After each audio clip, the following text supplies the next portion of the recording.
This is a Squiz podcast. We're your shortcut to being informed. Squiz Kids! It's your daily news fix. Fun, free, fresh.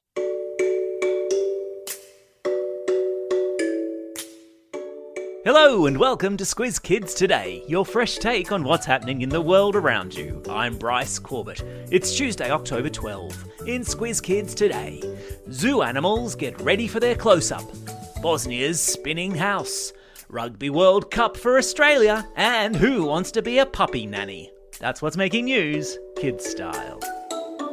The lowdown. There were scenes of relief and excitement in Australia's biggest city, Sydney, yesterday, as months of hard lockdown came to an end and life began returning to a sort of normal. But it wasn't just humans who were getting ready to mingle. Zoo animals are also getting themselves prepped to receive visitors, with zookeepers launching a program to get their animals used to seeing real-life humans again. Zookeepers have been dressing up as normal members of the public and hovering outside animal closures to get the zoo animals accustomed to visitors, which they haven't had for almost 4 months now. Staff at zoos say that animals love to watch people, just as much as people love looking at them. And by slowly exposing zoo animals to more and more people before flinging open their doors to the public, zoos are hoping to ease the shock of the sudden return of gawking crowds. Meanwhile, Queensland may soon be opening up to New South Wales and Victoria, if Queenslanders continue to roll up their sleeves and get vaccinated. The Queensland government gave the strongest indication yet that if vaccination rates continue to grow, its borders could be open in time for Christmas. Fingers crossed.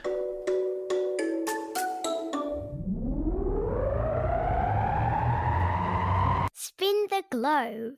Each day we give the world globe a spin and find a news story from wherever it stops. And today we've landed in Bosnia-Herzegovina, a country in Europe, where a 72-year-old man has shown his love for his wife with recycled electric motors and the wheels of an old military vehicle. How romantic. More precisely, Vojislav Kuzic has used that equipment to build a rotating house for his wife. Rotating is a fancy word for spinning. When they first got married, Vojan's wife wanted all of the bedrooms in their home to face the sun, so that's how he built the house. But then the living room was facing away from the road and they couldn't see who was coming into the front yard. So Vojan retrieved his construction equipment and remodelled the house, which is a fancy way of saying he knocked down some walls and swapped the rooms around. When the kids left home, Vojan decided to make a house that spun on its axis, so that his wife could have whatever view she wanted, whenever she wanted. And the best bit?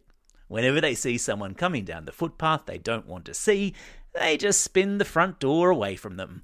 Genius. There are photos of Vojan's spinning house in today's episode notes. Sport time! Lovers of rugby union start limbering up. According to newspaper reports yesterday, Australia is looking more and more likely to be the host nation for the 2027 Rugby World Cup. The Rugby World Cup is a big rugby competition where countries from all over the world send teams to compete against one another. It's like the Olympics, but for rugby, and with many fewer countries. And like the Olympics, it happens every 4 years. The next World Cup is happening in France in 2023. Oh la la! And at the moment, the shortlisted countries to host the 2027 World Cup are Australia and the United States, with your favourite Southern Hemisphere country and mine, Australia, looking like it has it in the bag. Start practising your Wallaby war cry. And speaking of big sporting news, big congratulations to the Australian women's cricket team, which held off rivals India to wrap up the T20 series on Sunday night. Lovers of cricket will be excited to hear also that the Women's Big Bash League kicks off this Thursday, and England has named the squad to fly to Australia later this year to fight it out for the Ashes. It's a Sportsapalooza. animal kingdom. There's no doubt COVID has been the cause of all sorts of nastiness, but one upshot of the pandemic has been the rise of the puppy nanny. Airlines in the United States have reported an increase in the number of puppies being flown around the country since COVID became a thing.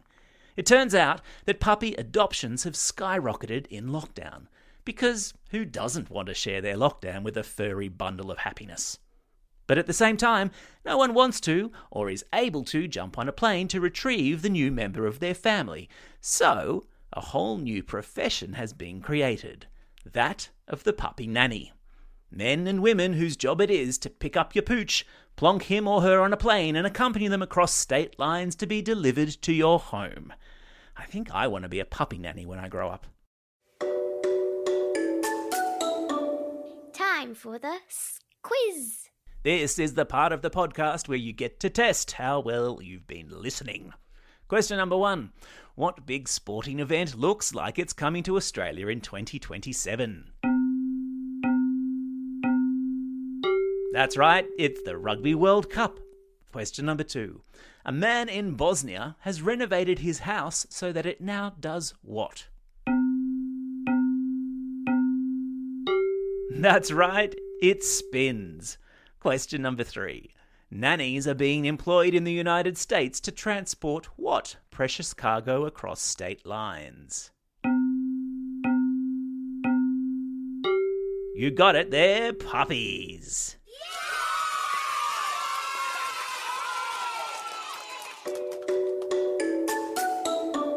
Shout-outs. It's October 12. Today is Ada Lovelace Day, celebrating the achievements of women in science, technology, engineering and maths, otherwise known as STEM. Ada Lovelace lived in England in the 1800s and is widely regarded as the world's first computer programmer. I stuck a link to an excellent video about Ada in today's episode notes if you're interested.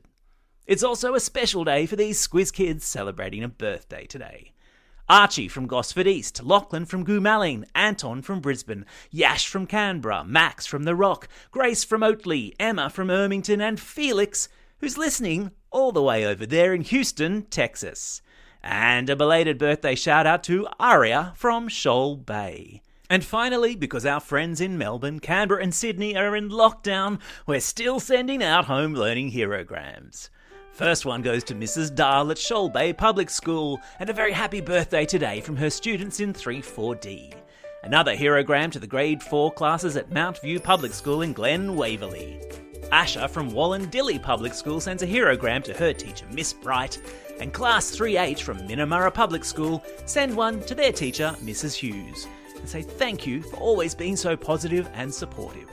Another herogram goes to all of grade 6 and the teachers at Garden Vale Primary School in Melbourne from Miller. And lastly, a home learning shout out to Ben of Mount Riverview, who has been working really hard and his mum is super proud. And finally, classroom shout outs go to classes K1 and 2 at Trinity Catholic School in Murrumburra and to Year 4 and 5 at Leeton Public School. Both schools are in regional New South Wales and very lucky not to be in lockdown. Don't forget, if you've got a birthday coming up and you want a shout out, or if you're after a classroom shout out or you'd like to send a home learning herogram, drop us a line at squizkids@thesquiz.com.au. Well, that's all we have time for. Thanks for listening to Squiz Kids today. We'll be back again tomorrow. In the meantime, get out there and have a most excellent day. Over and out.